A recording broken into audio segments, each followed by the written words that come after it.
মহান আল্লাহ তাআলা পবিত্র কোরআনের সূরা বনী ইসরাইলের 23 নং আয়াতে বলেছেন, আমি ছাড়া তোমরা কারো ইবাদত করো না এবং পিতামাতার প্রতি সৎ ব্যবহার করো, তাদের প্রতি উফ শব্দ বলো না, তাদের ধমক দিও না।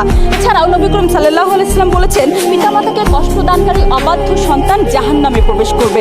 অর্থাৎ পিতামাতাকে অবহেলা করলে, কষ্ট দিলে আল্লাহর আইন দ্বারাও সেই শাস্তির বিধান রয়েছে। গায়ের চামড়া কেটে মায়ের পায়ের জুতা বানালেও নাকি মায়ের ঋণ শোধ করা সম্ভব হবে না। সেখানে বরং স্পিকার পল্লবীতে মায়ের গলিত লাশ পড়ে থাকে, সন্তানেরা দেখে না। চাঁপাইনবাবগঞ্জে সম্পত্তি লিখে নিয়ে বৃদ্ধ বাবা মাকে বাড়ি ছাড়া করে গোয়াল ঘরে রেখে দেয়।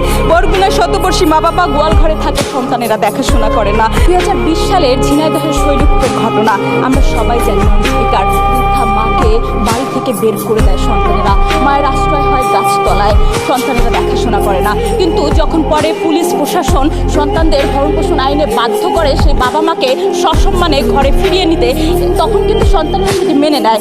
তারপর মাননীয় স্পিকার আমাদের মাননীয় জনপ্রশাসন মন্ত্রী বলেছেন যে মিরপুরের ঘটনায় সেই যুগ্ম সচিব ছেলেকে জনপ্রশাসন মন্ত্রণালয়ে সংযুক্ত করে তার বিরুদ্ধে আইনগত ব্যবস্থা নেওয়া হবে। আমরা তারেক রহমানের সরকারকে ধন্যবাদ জানাই এমন পদক্ষেপ নেওয়ার জন্য। মাননীয় স্পিকার, এই উদাহরণগুলো কিন্তু প্রমাণ করে কিভাবে আইন দ্বারা শাস্তি দিয়ে একটি দৃষ্টান্ত তৈরি করা সম্ভব এবং আইন দ্বারা পিতামাতার অধিকার আদায় করা সম্ভব। মাননীয় স্পিকার, আমরা এমন নিষ্ঠুরতা, এমন নির্মমতা, এমন হৃদয় বিদারক ঘটনা দেখতে চাই না।